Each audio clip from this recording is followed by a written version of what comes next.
You wake up every morning in a fetid swamp filled with mud, bugs, and the stench of decay. This is your life as Shrek, and spoiler alert, it's not as glamorous as the movies make it seem.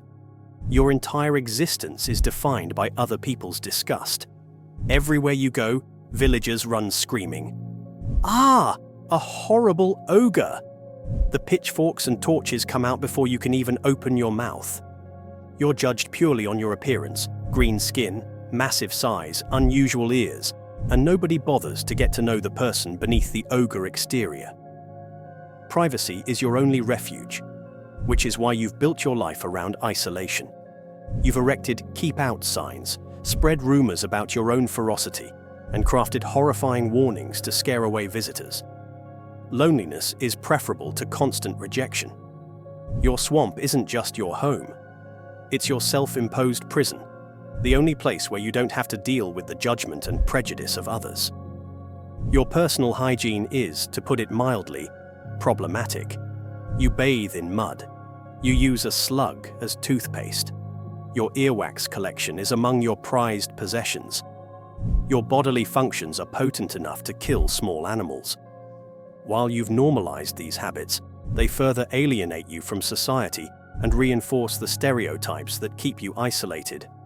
Food is another barrier. You eat rats, insects, and eyeballs. Your idea of a gourmet meal involves creatures that most people would exterminate from their homes. Your dining habits, while natural to you, are revolting to almost everyone else, creating yet another wall between you and potential friends. And then there's Donkey. The one creature who doesn't run away in terror becomes your ultimate test of patience. He talks constantly, invades your personal space, asks inappropriate questions, and refuses to take even the most direct hints about leaving. Your first real friendship is with someone who drives you to the brink of madness on a regular basis. Your journey toward acceptance doesn't come from society changing its views. It comes from you being forced to change yourself. The message isn't people should accept others for who they are, but rather you need to save a princess and prove your worth before anyone will treat you like a person. You have to perform heroism to earn basic decency from others. Love doesn't come easily either. When Fiona first sees your ogre form, her reaction is horror and disappointment. Even your eventual romantic partner initially sees you as a monster. And while she eventually accepts and even shares your ogre nature, the journey there is paved with rejection and judgment. Your happy ending comes with strings attached. Suddenly you're thrust into royal duties, formal occasions, and societal expectations that are completely at odds with your nature. You go from being an isolated hermit to having in-laws, royal responsibilities, and a position of public scrutiny. Talk about a nightmare for someone who values solitude. Parenthood brings a whole new level of challenges. Your children are half ogre, half human, facing a world that will judge them just as harshly as it judged you. They'll navigate prejudice and stereotypes, and you'll have to watch them endure the same pain you experienced. Fame doesn't help. After your adventures, you become a known figure rather than an anonymous ogre. People may not run away screaming anymore, but they approach with expectations, requests, and demands on your time and attention. Your private swamp becomes a tourist destination. Fairy tale creatures, once they discover you won't eat them, view your home as a sanctuary. Before you know it, your swamp is overrun with homeless fairy tale characters seeking refuge. Your kindness becomes a weakness that others exploit, turning your peaceful isolation into a chaotic refugee camp. Even your victories come with a cost.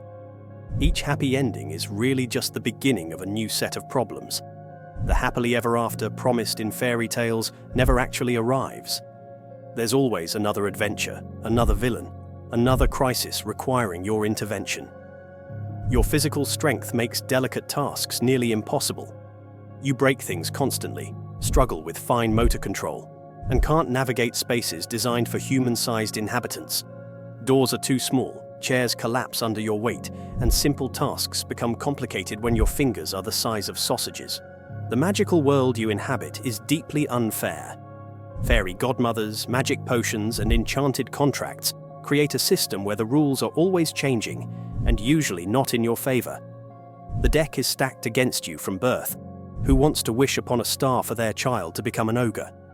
The expectations of heroism once established become a burden. Every problem becomes your problem to solve. Kingdom in trouble? Call Shrek. Monster terrorizing the countryside? Get Shrek. Your reluctant heroism becomes an obligation that pulls you away from the simple swamp life you actually desire. To be Shrek is to be caught in an endless battle between who you are and who others expect you to be, between the comfort of isolation and the basic need for connection, between accepting yourself and changing to fit into a world that was never designed with you in mind. Behind the comedy and adventure lies a life of constant judgment, misunderstanding, and compromise, all while trying to protect your sacred swamp from the next inevitable invasion of your privacy.